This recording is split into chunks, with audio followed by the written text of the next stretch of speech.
രാത്രി 9 മണിക്ക് 9:30 മണിക്ക് ഇടയ്ക്കാണ് മരിച്ചിരിക്കുന്നത്.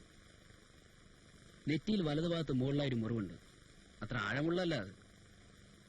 നല്ല ശക്തിയിൽ തറയിലോ ഭിത്തിയിലോ വന്ന് ഇടിച്ച പോലെയുണ്ട്. അതിൽ നിന്നും ബ്ലീഡിംഗ് ഉണ്ടായിട്ടുണ്ടെങ്കിലും മരിക്കാൻ തക്ക പോലെ രക്തം നഷ്ടപ്പെട്ടിട്ടില്ല. ശ്വാസം മുട്ടിച്ച് കൊല്ലാൻ ശ്രമിച്ചതുപോലെ കഴുത്തിന് ചുറ്റും പാടുകളുണ്ട്. But it remains only an attempt. യഥാർത്ഥ മരണകാരണം പോയിസണിംഗ് ആണ്. ആമാശയത്തിലൂടെയാണ് അത് രക്തത്തിൽ വ്യാപിച്ചിരിക്കുന്നത്. പൊട്ടാസ്യം സയനൈഡ് പൗഡർ ഫോമിലാണ് ഉള്ളിൽ ചെന്നിരിക്കുന്നത്. And it was a speedy death. Strangely നെറ്റിയിൽ ഏർപ്പെട്ടിരിക്കുന്ന ആഘാതവും കഴുത്ത് ഞെരിച്ച് ശ്വാസം മുട്ടിച്ചിരിക്കുന്നതും പോയിസൺ വയറ്റിലെത്തിയിരിക്കുന്നതുമെല്ലാം ഏതാണ്ട് ഒരേ സമയത്ത് തന്നെയാണ്. Say within A span of 2 or 3 minutes. ആ സ്ഥിതിക്ക് കൾപ്രിറ്റ്സ് ഒന്നിലധികം പേർ ഉണ്ടായിരിക്കാൻ സാധ്യതയുണ്ടല്ലോ ഡോക്ടർ. ആ ഊഹം തെറ്റണമെന്നില്ല. ഒരാൾ തള്ളി താഴെയിട്ട് കഴുത്തിലൂടെ ചമത്തുന്നു. അവരൻ വിഷം വായിൽ തൂകുന്നു. Possible. And their motive? Sex is ruled out. No evidence for rape or molestation. പ്രധാനമായും these are my findings. Yes mister Ninan. ബെഡ്റൂമിൽ തറയിൽ വീണ് കിടന്നിരുന്ന കുപ്പിയിലുണ്ടായിരുന്ന പോയിസണസ് കെമിക്കൽ തന്നെയാണ് വിക്ടിമിന്റെ ആമാശയത്തിലുമുള്ളത്. അനാലിസിസ് കാണിക്കുന്നത് 2 or 3 വർഷമായി ഇത് ഈ ബോട്ടിൽ തന്നെ ഉള്ളതായിട്ടാണ്. അതിന്റെ അർത്ഥം കുറെ നാളുകളായി ഇത് വാങ്ങി സൂക്ഷിച്ചിരിക്കുന്നു എന്നാവാം. വിക്ടിമിന്റെ തലക്കേറ്റിരിക്കുന്ന മുറിവ് ഡൈനിങ് ഹാളിൽ നിന്നും അടുക്കളയിലേക്ക് കടക്കുന്ന വാതിലിനടുത്ത് ഉന്തി നിൽക്കുന്ന ഭിത്തിയിൽ തട്ടി ഉണ്ടായതാണെന്ന് ഊഹിക്കാം. അവിടെ ഒരു സ്ഥലത്ത് നേരിയ രക്തക്കറ കാണുന്നുണ്ട്. ഡൈനിങ് ടേബിളിന്റെ മുമ്പിൽ നല്ലൊരു സ്ട്രഗിൾ നടന്നതിന്റെ എല്ലാ ലക്ഷണങ്ങളും ഉണ്ട് സാർ. And the alcohol? അത് ബ്രാൻഡ് നെയിം സൂചിപ്പിക്കുന്ന വിസ്കി തന്നെയാണ്. അതിലും അതൊഴിച്ചു കുടിച്ചിട്ടുള്ള ഗ്ലാസുകളിലും വിഷാംശമൊന്നുമില്ല. മേശപ്പുറത്തുണ്ടായിരുന്ന ഭക്ഷണം തുറന്നിട്ട് പോലുമില്ലായിരുന്നു. മദ്യം കുടിക്കാൻ 2 ഗ്ലാസുകൾ ഉപയോഗിച്ചിട്ടുണ്ട്. ഒന്ന് പൊട്ടി തറയിൽ കിടന്നിരുന്നത്, മറ്റേത് ടീപ്പോയിൽ ഇരുന്നിരുന്നത്. ഇതിൽ രണ്ടിലും വ്യത്യസ്തങ്ങളായ 2 ഫിംഗർ പ്രിന്റുകൾ കാണാം. രണ്ടും വിക്ടിമിന്റേതല്ല, പുരുഷന്മാരുടേതെന്ന് വേണം ഊഹിക്കാൻ. ഗ്ലാസിൽ കണ്ട അതേ പ്രിന്റുകൾ മദ്യക്കുപ്പിയിലും കാണാം. ഇരുവരും കുപ്പിയിൽ നിന്നും മദ്യം പകർന്നിരിക്കുന്നുവെന്ന് വ്യക്തം. Only 2 persons? മറിഞ്ഞു കിടന്നിരുന്ന ഒരു ഫ്ലവർ വൈസിൽ വിക്ടിമിന്റെ പ്രിന്റാണുള്ളത്. പിന്നെ ഫ്രണ്ട് ഡോറിലും കോളിംഗ് ബെല്ലിന് ചുറ്റും വ്യക്തവും അവ്യക്തവുമായ കുറെ പ്രിന്റുകളുണ്ട്. വീട്ടിൽ വിസിറ്റേഴ്സ് പതിവായിരുന്നു എന്നാണ് ഇത് സൂചിപ്പിക്കുന്നത്. Okay, thank you gentlemen. Mister Raveendran, എങ്ങനെയാണ് പ്രൊസീഡ് ചെയ്യാൻ ഉദ്ദേശിക്കുന്നത്? സാർ, മദ്യക്കുപ്പിയിലും ഗ്ലാസുകളിലും കണ്ട ഫിംഗർ പ്രിന്റുകളുടെ ഉടമകളാണ് പാതികളെന്ന് ന്യായമായി ഊഹിക്കാം. വീടിന്റെ മുറ്റത്ത് ഒരു മാരുതി ജീപ്പും മോട്ടോർ സൈക്കിളും വന്നു പോയതിന്റെ ടയർ മാർക്കുകളുണ്ട്. ഇത് രണ്ടും ട്രേസ് ചെയ്യാനുള്ള ഏർപ്പാടുകൾ നടക്കുന്നുണ്ട് സാർ. സെക്സ് റൂൾ ഔട്ട് ചെയ്ത സ്ഥിതിക്ക് എന്തായിരിക്കും മോട്ടീവ്? ശരീരത്തിലുണ്ടായിരുന്ന ആഭരണങ്ങൾ നഷ്ടപ്പെട്ടിട്ടുള്ള സ്ഥിതിക്ക് കവർച്ചയായിരുന്നില്ല ലക്ഷ്യം എന്ന് വ്യക്തം. പിന്നെ ബെഡ്റൂമിൽ തുറന്നു കിടന്നിരുന്ന ഒരു ചെറിയ പഴയ തുകൽപ്പെട്ടി എന്താണ് ഇൻഡിക്കേറ്റ് ചെയ്യുന്നതെന്ന് വ്യക്തമല്ല. തീർച്ചയായും വിലപിടിപ്പുള്ളത് എന്തെങ്കിലും സൂക്ഷിക്കാൻ പറ്റുന്ന ഒരു പെട്ടി അല്ലത്. അതിനകത്ത് ഞാൻ കണ്ടത് പുരുഷന്മാരാരോ ഉപയോഗിച്ചിരുന്നതെന്ന് തോന്നുന്ന ഒരു കണ്ണടയും പഴയ ചില ഡയറികളും നോട്ട് ബുക്കുകളും ചില സർട്ടിഫിക്കറ്റുകളൊക്കെയാണ്. അതെല്ലാം ഡീറ്റെയിലായി ചെക്ക് ചെയ്തുകൊണ്ടിരിക്കുകയാണ് സാർ. വിഷം കണ്ടെയ്ൻ ചെയ്ത കുപ്പിയുടെ അടപ്പും അതിൽ തന്നെ ഉണ്ടായിരുന്നു. ആകെ കോംപ്ലിക്കേറ്റ് ആണ് തോന്നുന്നു. Anyhow, wish you all the best. Sir, ഇവനാണ് സാർ പ്രിൻസ് വൈൻസ് നിന്ന് വിസ്കി ബോട്ടിൽ വാങ്ങിയത്. സംഭവ സ്ഥലത്ത് കണ്ട ഭക്ഷണപ്പൊതി ഇവൻ അന്ന് തന്നെ ഹോട്ടൽ അൻസാരിന്ന് വാങ്ങിയതാ. 2 ദിവസം സമ്മതിച്ചു. ബാക്കി സാറോ സമ്മതിപ്പിക്കാൻ വിചാരിച്ച് അകത്തിട്ടിരിക്കുകയായിരുന്നു. ഇറങ്ങി വേണ. ഞാൻ പറയില്ല. എന്താണ് എന്റെ ജോലി? ജോലിയൊന്നുമില്ല. അവന് ജോലിയൊന്നുമില്ല. പക്ഷെ അവൻ കുടിക്കുന്നത് വിസ്കി, തിന്നുന്നത് പൊറോട്ടയും ചിക്കനും. ഉള്ള കഴിവേറി കുട്ടിക്കട്ടെ സാർ പറയണം. നിനക്ക് ആ സ്ത്രീ എങ്ങനെയാ പരിചയം? എനിക്കൊരു സ്ത്രീയും പരിചയമില്ല സാർ. പിന്നെ നീ വാങ്ങിയ കുപ്പിയും പുതിയ എങ്ങനെ നടത്തിടാ? അത് ഞാൻ വേറൊരാൾക്ക് വാങ്ങിച്ചു കൊടുത്തതാ. അങ്ങനെ വരട്ടെ. ആർക്കാണ് വാങ്ങിക്കൊടുത്തത്? ആർക്കാണ്? അയ്യോ, ഞാൻ പറയാം സാർ. ആർക്കാണ് വാങ്ങിച്ചു കൊടുത്തത്? സൈമൻ മുതലാളിക്ക്. നിനക്കെങ്ങനെ അയാളെ പരിചയം? ഞാൻ സൈമൻ മുതലാളിയുടെ ഡ്രൈവറാ. ആണും പെണ്ണുമായിട്ട് ഒരു മകളല്ലേ ഉള്ളൂ. അപ്പൊ അത് ഭംഗിയായിട്ട് നടത്തണമെന്നാണ് എന്റെ ആഗ്രഹം.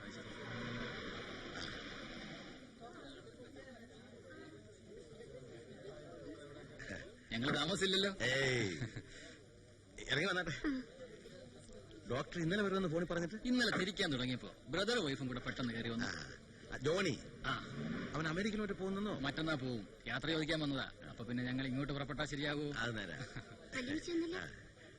എല്ലാരും എത്തിയിട്ടുണ്ട്.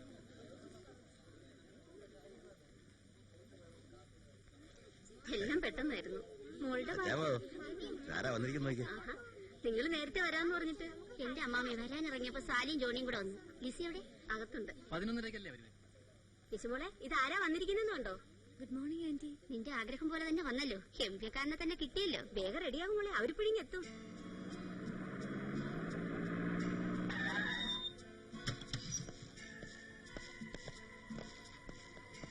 ഇവിടെന്തോ വിശേഷമാണല്ലോ. ഇന്ന് മുതലാളിയുടെ മകളുടെ കല്യാണം നിശ്ചയം. എന്തു പറ്റി വിട്ടപ്പോ നിനക്ക്? മുതലാളി ഇന്ന് രാവിലെ മുതൽ അന്വേഷിക്കുക. എന്താ സാർ കാര്യം? ഇവൻ എന്ത് കുറ്റം ചെയ്തു? മിസ്റ്റർ സൈമൺ ഉണ്ടോ? അതുണ്ട് സർ. ഇപ്പൊ തന്നെ വേണോ? ഏതായാലും വന്നല്ലേ, ഒന്ന് അന്വേഷിച്ചിട്ട് പോകാം സർ.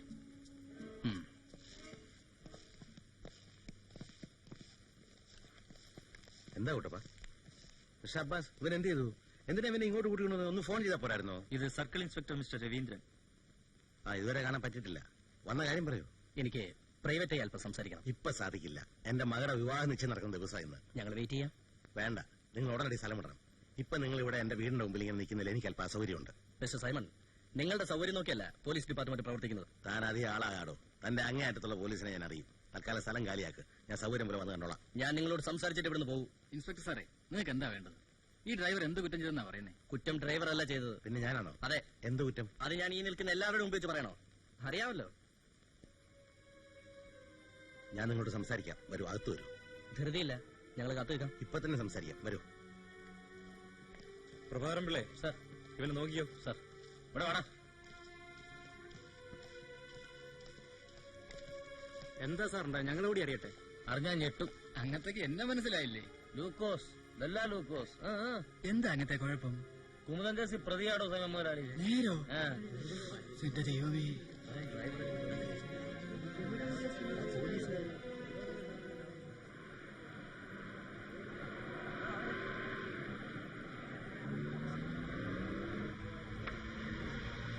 സാറേ, ഒരു കാര്യമുണ്ടല്ലോ. സൈമൺ മുതലാളി പ്രതിയാ. കൊലക്കേസിലെ നമ്മളെ പത്രത്തിൽ കണ്ടില്ലേ? എന്താടോ ലൂക്കോസേ? ഒരു പ്രശ്നം സാറേ. എല്ലാത്തിനും ഞാൻ ഉത്തരം പറയാം. ഇപ്പൊ നിങ്ങൾ പോണം. എന്നെ അവമാനിക്കരുത്. സാർ, അവരൊക്കെ എത്തി.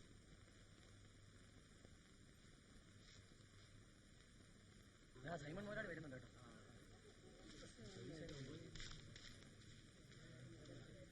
എന്താ ഇവിടെ നിന്ന് കളഞ്ഞ? അകത്തേക്ക് വന്നാട്ടെ. ഞങ്ങൾക്ക് ഒന്നുകൂടി ആലോചിക്കാനുണ്ട്. കയറി ഇരിക്ക്, നമുക്ക് സംസാരിക്കാം.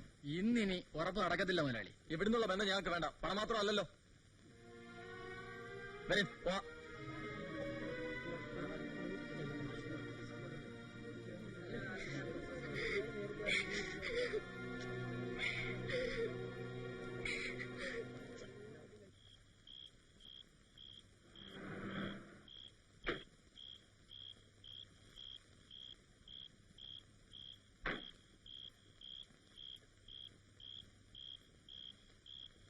അവിടെ വെച്ചേര്. നീ കാറുമായിട്ട് തോട്ടത്തുള്ള ബംഗ്ലാവിലേക്ക് വെക്കൂ. ഞാൻ 1 മണിക്കൂർ കഴിഞ്ഞ് എത്തും. ശരി. ഈ ജനലൊക്കെ നടച്ചേര്.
ഇവിടെ കാണുമെന്ന് എനിക്കൊരു സംശയം ഉണ്ടായിരുന്നു. നാളെയല്ലേ കാണാമെന്ന് പറഞ്ഞിരുന്നേ. നാളെ മറ്റന്നാളൊക്കെ വേറെ ചില പ്രധാനപ്പെട്ട കാര്യങ്ങളുണ്ട്. എന്താ വല്ലാണ്ടിരിക്കുന്നത്? റെഡിയായി, നമുക്ക് തോട്ടത്തിലേക്ക് പോവാം. ഇന്ന് ഞാൻ വരുന്നില്ല. എന്താ, വേറെ ആരെങ്കിലും വരുമോ? അതല്ല, എനിക്ക് പിന്നെ ഇവിടെ തന്നെ കൂടാ. ഗ്ലാസ് മുള്ളെടുത്ത് വെക്ക്.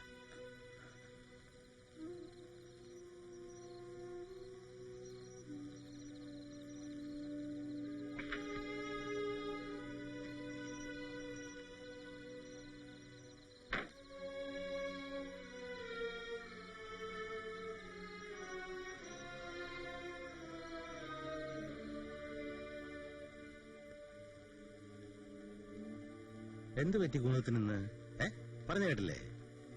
ദേ ഇതൊരു പ്ലേറ്റിലിട്ട് എടുക്ക, കഴിക്കാനുള്ള.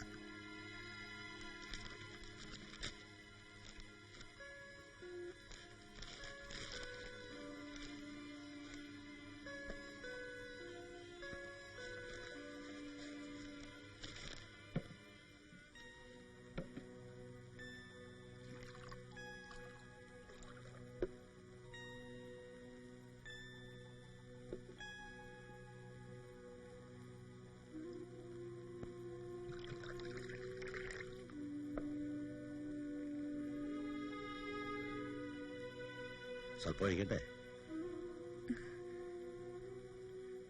ശകല അകത്തുണ്ടെങ്കിൽ ഒരു രസമാ. മുതലാളിക്ക് ഒന്നും തോന്നരുത്. ഇന്ന് എനിക്ക് നല്ല സുഖമില്ല. നാളെ നമുക്ക് ഞാൻ പറഞ്ഞില്ലേ നാളെ എനിക്ക് വേറെ കുറച്ച് പണിയുണ്ടെന്ന്. കണ്ടിട്ട് അസുഖമൊന്നും തോന്നുന്നില്ലല്ലോ.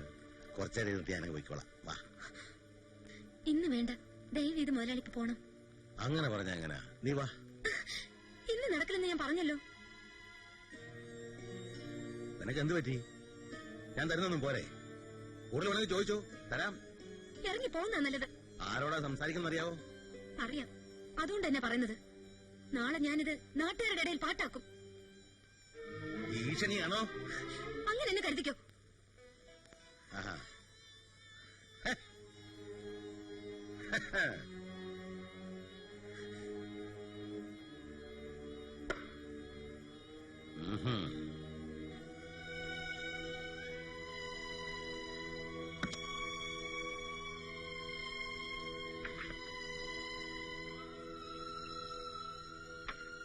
കുമുദ ഈ ബന്ധം പുറത്താക്കുമെന്ന് നിങ്ങൾ ഭയന്നു. ഡ്രൈവറെയും കൂട്ടി വീണ്ടും ആ വീട്ടിൽ വന്നു. രണ്ടുപേരും കൂടി അവളെ ആക്രമിച്ചു കൊന്നു. ആത്മഹത്യയാണെന്ന് തോന്നിപ്പിക്കാൻ നിങ്ങൾ കൊണ്ടുചെന്ന വിഷം വായിലൊഴിച്ചു കൊടുത്തു. ഇതല്ലേ ഉണ്ടായത്? നിങ്ങൾ പറയുന്ന കഥയില് വളരെ സ്വാഭാവികതയുണ്ട്. പക്ഷെ അത് സത്യമല്ല. എങ്കിൽ കഥ അല്പം മാറ്റി പറയാം. രണ്ടാമത് നിങ്ങൾ പോയില്ല, ഡ്രൈവറെയോ മറ്റാരെങ്കിലും അയച്ചു കൊല്ലിച്ചു. ഇങ്ങനെയാണോ? ഇൻസ്പെക്ടർ, ഇങ്ങനെ ഒരു ബന്ധത്തിൽ ചെന്നുപെട്ടത് തെറ്റായിപ്പോയെന്ന് എനിക്കറിയാം. അത് മനുഷ്യ സഹജമാണെന്ന് കരുതി സമാധാനിക്കുകയും ചെയ്യുന്നു. പക്ഷേ മനുഷ്യനെ കൊന്നു പ്രശ്നങ്ങൾക്ക് പരിഹാരം ഉണ്ടാക്കാം എന്ന് വിശ്വസിക്കുന്ന ഒരു സംസ്കാരമല്ല എന്റേത്. എന്നാലും ബാല, പോലീസിന് ഇതുവരെ ഒരു തുമ്പും കിട്ടിയില്ലല്ലോ. സൈബൺ മുതലാളി കുടുങ്ങുമെന്നൊക്കെ കേൾക്കുന്നത്. അയാള് പണം കൊടുത്ത് ഒതുക്കുന്നേ, കോടീശനല്ലേ. അയാളായിരിക്കില്ല ചെയ്തത്, ചെയ്യിച്ചതായിരിക്കും. അങ്ങനെയൊക്കെ തന്നെയാ ഈ ചുറ്റുപാടിലുള്ള സംസാരവും. അങ്ങയുടെ കഷ്ടകാലം അല്ലാന്താ. വേറൊന്നും കൂടി കേൾക്കുന്നുണ്ട്. സൈമൺ മുതലാളിക്ക് ഇങ്ങനെ ഒരു ബന്ധമുണ്ടെന്നറിഞ്ഞ് അങ്ങേരുടെ ഭാര്യയുടെ ആങ്ങളമാര് ചെയ്യിച്ചതാണെന്നും ചിലരൊക്കെ പറയുന്നു. അയാൾ ഇവിടെ വന്നു പോകുന്ന നീ കാണാതിരിക്കില്ലല്ലോ പപ്പ. അന്നും നീ കണ്ടായിരുന്നു. ആ ജീപ്പ് അന്നും അതിനു മുമ്പും ഇവിടെ പല പ്രാവശ്യം വന്നു പോകുന്നത് ഞാൻ കണ്ടിട്ടുണ്ട്. നീ എന്നിട്ട് ഈ വിവരങ്ങളൊക്കെ പോലീസുകാർ ചോദിച്ചപ്പോ പറഞ്ഞായിരുന്നു? എന്റെ അലീക്ക, അവര് 2 പ്രാവശ്യം ഇവിടെ വന്ന് എന്റെ അടുത്ത് അതും ഇതൊക്കെ ചോദിച്ചു. എനിക്കൊന്നും അറിയില്ല എന്ന് പറഞ്ഞ് ഞാൻ ഒഴിഞ്ഞു മാറി. പോലീസുകാരോട് കയറി അതും ഇതൊക്കെ പറഞ്ഞ് പുലിവാലാണ്ടാന്ന് വെച്ചു. പപ്പൻ ആരെയാ സംശയം? എനിക്ക് 2 പിള്ളേരെ സംശയമുണ്ട്. പിള്ളേരോ? ആ, കോളേജിൽ പഠിക്കുന്ന കുട്ടികള്. നേരോ? ഈ സംഭവം നടന്ന ദിവസം ഏതാണ്ട് ആ സമയത്ത് തന്നെ ഇവന്മാർ അവിടെ വന്നു പോകുന്നത് ഞാൻ കണ്ടതാ. നീ പോലീസുകാരെ ചോദിച്ചൊന്നും പറയത്തില്ലല്ലേടാ? കോളേജ് വിദ്യാർത്ഥികളായിരുന്നുവെന്ന് നിനക്കെങ്ങനെ മനസ്സിലായി? അതിൽ ഒരാൾ മുമ്പ് 3-4 തവണ അവിടെ വന്നു പോയിട്ടുണ്ട് സർ. 2 പ്രാവശ്യം തിരിച്ചു പോകുന്ന വഴിക്ക് കടയുടെ മുമ്പിൽ വണ്ടി നിർത്തി കയറി സോഡയും ഗ്ലാസും വാങ്ങി കയ്യിലുള്ള മദ്യം ഒഴിച്ചു കുടിച്ചിട്ടുണ്ട് സർ. പേര് വിശ്വനെന്നോ മറ്റോ ആണ് പറഞ്ഞത്. ചേർത്തലയിലുള്ള ഒരു പഴയ മന്ത്രിയുടെ മകനാണെന്നും ഇവിടെ കോളേജിൽ പഠിക്കുകയാണെന്നും പറഞ്ഞു. സംഭവ ദിവസം കൂടെ ഉണ്ടായിരുന്നു എന്ന് പറഞ്ഞ ആളിനെ നിനക്ക് തിരിച്ചറിയാൻ പറ്റുമോ? പ്രയാസമാണ് സർ. അന്ന് രാത്രി എത്ര സമയം അവർ ആ വീട്ടിൽ ചെലവഴിച്ചിരിക്കണം? അതാണ് സാർ എനിക്കൊരു സംശയം വന്നത്. ആദ്യം പറഞ്ഞ പയ്യൻ മുമ്പൊക്കെ വന്നിരുന്നപ്പോൾ സാധാരണ 1-2 മണിക്കൂർ കഴിഞ്ഞാ തിരിച്ചു പോകാറുള്ളത്. പക്ഷേ അന്ന് ഇവർ രണ്ടും കൂടി പോയി ഏതാണ്ട് 10 മിനിറ്റിനുള്ളിൽ തിരിച്ചുപോയി. നല്ല സ്പീഡിൽ. ഈ മോട്ടോർ ബൈക്ക് കണ്ടാൽ നിനക്ക് തിരിച്ചറിയാമോ? തിരിച്ചറിയാം സാർ. പെട്ടെന്ന് ഓർക്കുന്ന നമ്പരാ 7000.